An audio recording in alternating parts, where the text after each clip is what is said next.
Manaus, 1989. A TV Rio Negro iniciava a exibição do programa Canal Livre. Apresentado pelo ex-policial Wallace Souza, o programa deveria ser mais um show de variedades, mas com o tempo passou a se concentrar em casos criminais que ocorreriam na cidade de Manaus. À medida que o sucesso do programa aumentava, o Canal Livre se tornou uma extensão da Polícia do Amazonas, e Wallace Souza e seus irmãos se envolveram cada vez mais na política local. Estes ficaram conhecidos como os Irmãos Coragem, e segundo a polícia e o Ministério Público, Wallace Souza fez muito mais do que apenas apresentar um programa para conseguir audiência.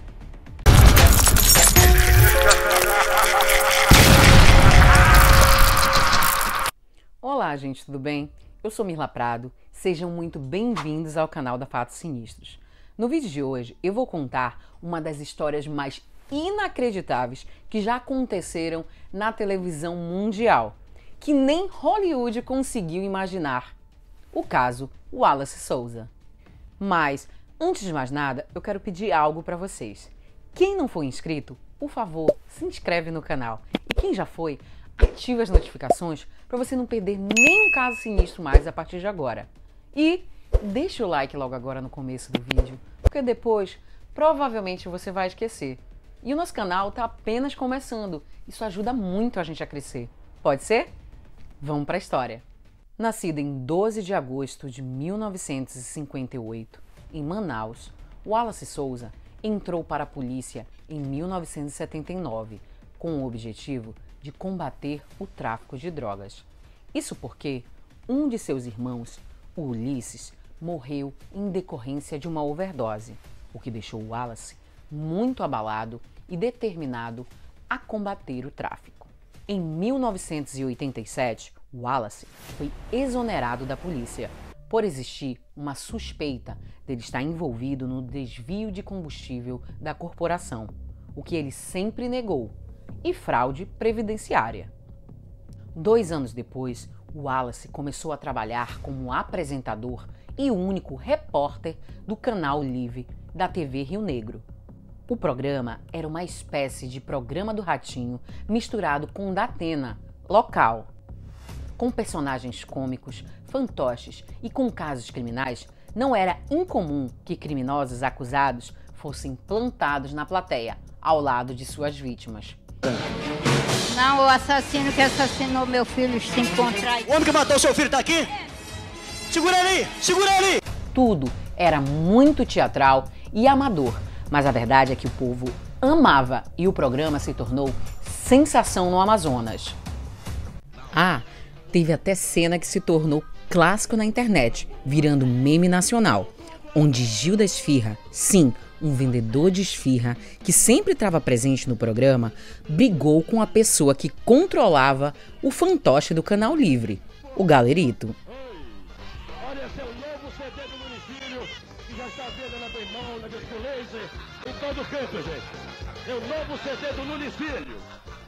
O Canal Livre foi um sucesso tão grande que o Wallace Souza se tornou a maior celebridade do Amazonas na época.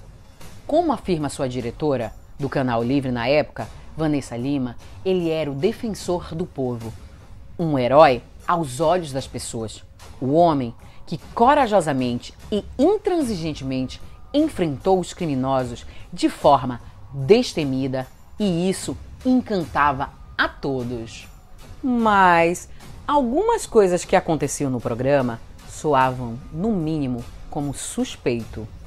O programa, que parecia mostrar Wallace e sua equipe trilhando cenas de crimes pela cidade de Manaus, muitas vezes, inclusive, chegando aos locais mesmo antes da própria polícia.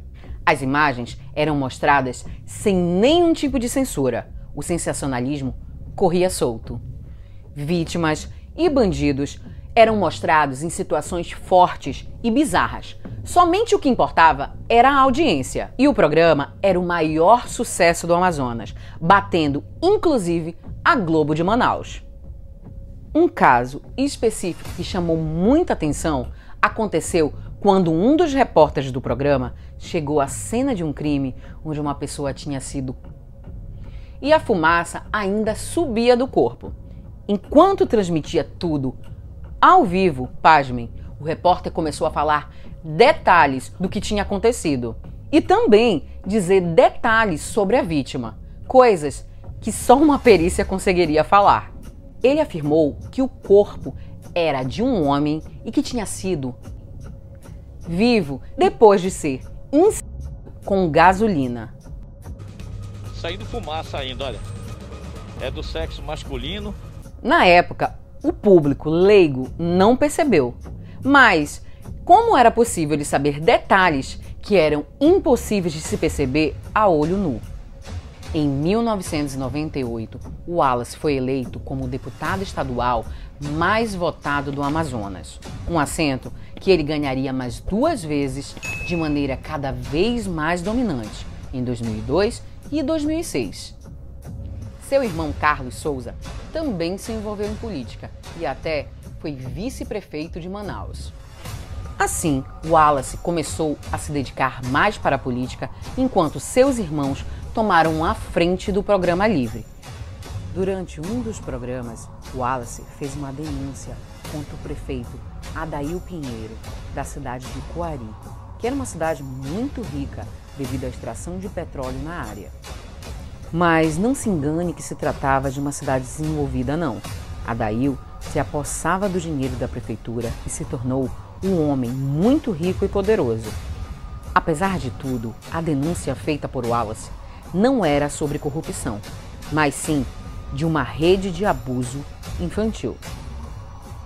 Então, segundo os defensores de Wallace Souza, Adail, juntamente com outros políticos, em represália às denúncias feitas, teria armado uma casinha para Wallace, porque estes se sentiam, supostamente, temidos pela grande popularidade de Wallace, que inclusive queria ser governador do Amazonas.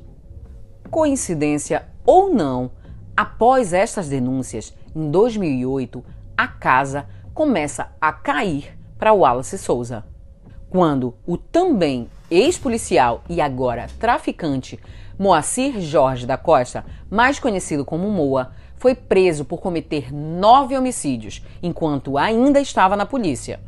Com muito medo de ser colocado na cela com outros presos, devido a ele ser ex-policial, Moa insiste que precisava de prisão especial, por temer por sua vida.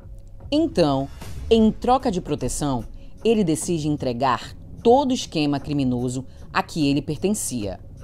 Assim, ele aponta Wallace Souza e seu filho Rafael Souza como os mandantes das execuções, afirmando que o Wallace era o chefe de uma quadrilha que promovia vários crimes em Manaus, para que a sua equipe de seu programa chegasse primeiro às cenas dos crimes e assim aumentasse sua audiência.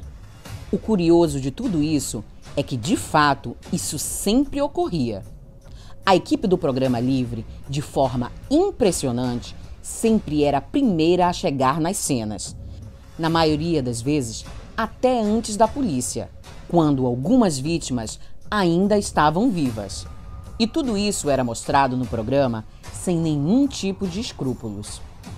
E para dar crédito à sua confissão, Moa mencionou aquele caso do cadáver em chamas, sobre o qual o repórter conhecia detalhes consideráveis e pelo qual Moa diz que Rafael era o responsável, seguindo as ordens do pai. Obviamente, Wallace negou todas as acusações e disse que isso já era previsível, já que ele sempre batia de frente com os criminosos e peixes grandes da política. Ele afirmava que aquelas declarações tinham sido armadas para desmoralizar ele e que nem conhecia Moa. Mas o que o Wallace não contava era que logo depois apareceu uma foto que mostra o Wallace na piscina de sua casa junto com Moa. O Wallace de imediato rebateu, dizendo que tratava-se de uma montagem e que nunca tinha visto Moa em sua vida. Mas logo se comprovou que a foto era real. Então, o Wallace Souza foi à mídia rebater, dizendo que não conhecia Moa por esse nome, mas sim pelo nome de Jorge, e que ele, no caso, era amigo de Rafael, o filho de Wallace, que, segundo ele, eles faziam artes marciais juntos. Nesse exato momento, Wallace Souza cavava sua cova. Já vocês vão entender por quê. Logo depois, inexplicavelmente, Moa volta atrás e diz que tudo era mentira, que na verdade ele foi obrigado a prestar aquele testemunho contra o Wallace Souza. Então, a polícia, que ficou pé com aquela situação, sabendo que não poderia entrar na casa de Wallace, pois ele era um deputado e tinha foro privilegiado, o que eles fizeram? Eles arranjaram um mandado para a casa de Rafael. Sim, o filho de Wallace, que era a mesma casa de Wallace. E assim foi feito. Ao chegar na casa, a polícia imediatamente encontrou um cofre que continha mais de 200 mil reais em dinheiro, que não eram declarados. Wallace disse que o dinheiro era para gastos com sua saúde, já que ele estava muito doente, e ele estava de fato. Depois, a polícia achou um armário com tranca. Assim, pediram para que Rafael o abrisse, mas ele disse que estava sem as chaves, o que não foi nenhum problema para a polícia, que quebrou o cadeado sem problema algum. Dentro do armário, para surpresa dos presentes, é achado 9 cápsulas deflagradas que já tinham sido usadas e que coincidiam com os tiros dados em algumas das 9 vítimas. Também foi achado uma lista com o nome de todas as vítimas que, segundo Moa, foram mortas a mando de Wallace Souza, explicando exatamente tudo o que tinha acontecido com cada uma. Também foi achada uma lista de armas e suas quantidades. Acontece que tempos depois foi preso um dos supostos componentes do grupo criminoso de Wallace Souza, e com ele foi feita uma apreensão de armas que coincidiam com a lista de Rafael. E a casa vinha caindo. Mas, voltando para o dia da busca e apreensão na casa de Wallace Souza, é dada voz de prisão a Rafael Souza, que passa mal e foi levado para o hospital. Eles tentaram cobrir o Rafael com um pano, tá, gente? Para que não aparecesse. Mas a mídia do Amazonas, muito, tipo assim, naquele momento de vingança, porque eles tiravam a audiência geral deles, eles conseguiram puxar o pano e mostrar o Rafael. O negócio foi tenso. Assim que soube sobre a prisão do Rafael, Moa mais uma vez volta atrás. E dessa vez ele diz que o Wallace deu 5 mil reais para que ele e sua esposa dissessem que eles foram obrigados a falar isso, mas que de fato o que ele disse tudo na primeira vez era verdade. Gente, é uma confusão. Enfim, o Wallace, que já estava todo enrolado com a história de Moa, em 2009 foi ligado a outro traficante, Franquizinho do 40, que era muito perseguido por Wallace em seu programa. Agora, vamos tentar entender, segundo Franquizinho, como surgiu essa nova ligação. Tudo se iniciou quando Rafael teria roubado 200 mil reais de outro traficante, o Bebetinho. Reparem que é o mesmo valor encontrado no cofre de Wallace. Então, quando o Bebetinho descobriu o que Rafael tinha feito, ele teria ameaçado a vida dele. Assim, quando Wallace supostamente soube disso, ele contactou Franquizinho para Bebetinho. E assim foi feito. Agora, adivinhem qual foi a primeira equipe de mídia que chegou à cena desse crime. Mas o Wallace não contava com a astúcia de Franquizinho, que de besta não tinha nada.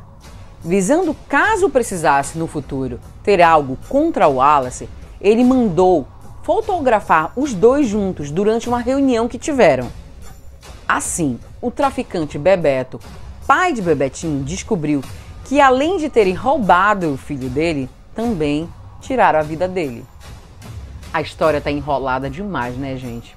Pois é, mas esses dados são muito importantes para que a gente tenha algum juízo de valor mais justo sobre esse caso. Aí, segundo o Frankzinho, o Wallace o acionou novamente para tirar agora a vida de Bebeto. E assim foi feito. Agora, adivinhe qual foi a primeira equipe da mídia que chegou à cena do crime. Pois é, gente, é evidência demais ou não? Eu quero saber a opinião de vocês nos comentários. Acontece que quando foi pego pela polícia, Frankzinho deu com a língua nos dentes e apontou o Wallace como mandante. Depois disso, assim como aconteceu com Moa, a mulher de Frankzinho disse que ela e seu marido foram ameaçados para incriminar o Wallace. A pergunta que ficou foi a seguinte: como Wallace podia negar mais esse envolvimento?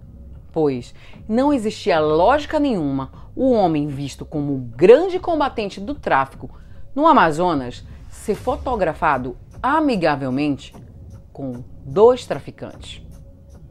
Mesmo assim, Wallace continuou negando seu envolvimento em toda essa situação. Gente, depois de todas as minhas pesquisas, só que eu posso falar para vocês é uma coisa. Na época, o caso se tornou internacional. A story from Brazil that is as serious as it is bizarre. It involves a TV personality. Foi realmente o caso do momento. Inclusive, o Fantástico veiculou uma matéria onde foi muito criticado.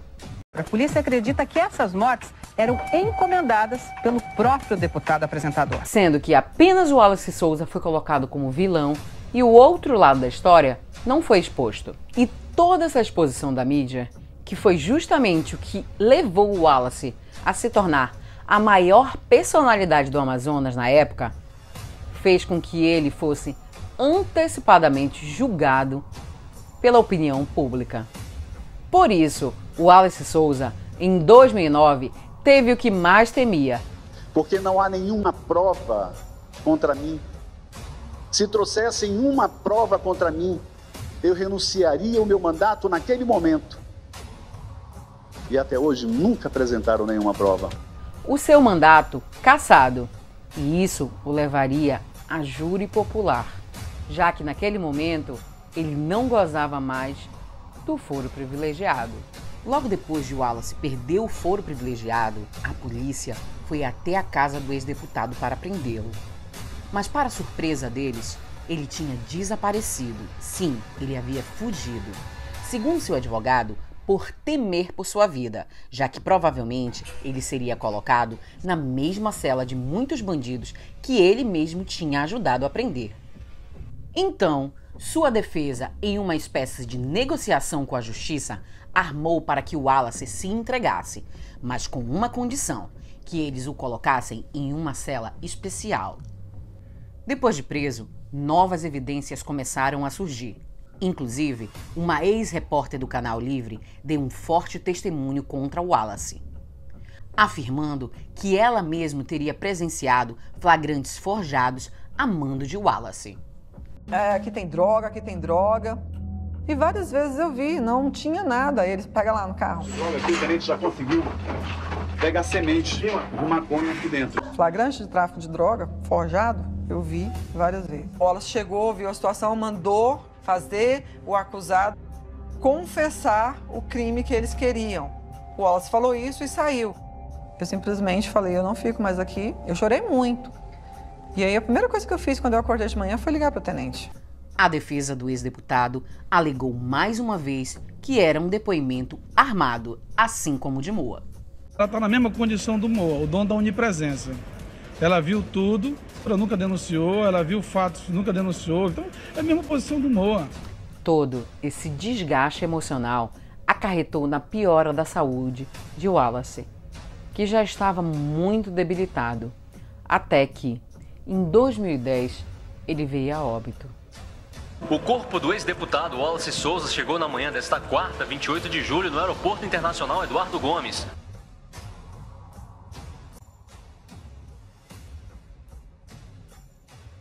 Assim, infelizmente, Wallace Souza nunca chegou a ter o justo julgamento.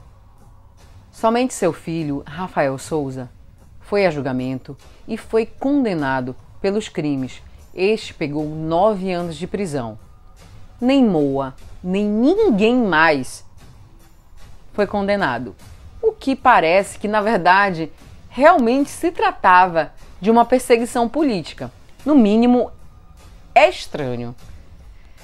Esse caso realmente é muito complicado, gente. Agora, para terminar a história de forma mais interessante possível e deixar vocês mais confusos ainda, eu tenho uma coisa para dizer para vocês. Todos os delatores de Wallace Souza, anos depois, também tiveram o mesmo fim. Moa, que já estava cumprindo pena por outros crimes, em 2017, durante uma rebelião, foi quem vivo dentro de sua cela. Já o corpo de Franquezinho foi achado. Eu vou colocar agora o último tempero nesse angu. O programa Livre continuou sendo comandado pelos outros irmãos Souza até 2019, quando estes foram condenados por formação de quadrilha e associação ao tráfico. No entanto, em 2021, em resposta à apelação promovida pela defesa destes, o Tribunal de Justiça do Estado do Amazonas os declarou como inocentes, segundo o relator do processo, por considerar insuficientes as provas apresentadas pelo Ministério Público. O Canal Livre, hoje, com o nome de Sinal Livre, é comandado pelo filho mais novo de Wallace, o Wallace Souza, que afirma que seu pai foi uma grande vítima do sistema. A Netflix lançou 2 séries sobre o caso Wallace Souza. Uma é Pacto de Sangue, que foi inspirada no caso, mas é ficcional, e a outra é uma série documental que relata passo a passo como aconteceu o caso Wallace Souza. Bandidos na TV, que para mim é simplesmente a melhor série documental da Netflix e, obviamente, a melhor série brasileira também. Seria o Wallace Souza, na verdade, culpado em um grande manipulador de massas? Ou, na verdade, ele era inocente e foi vítima de um esquema político sujo que visava o anular?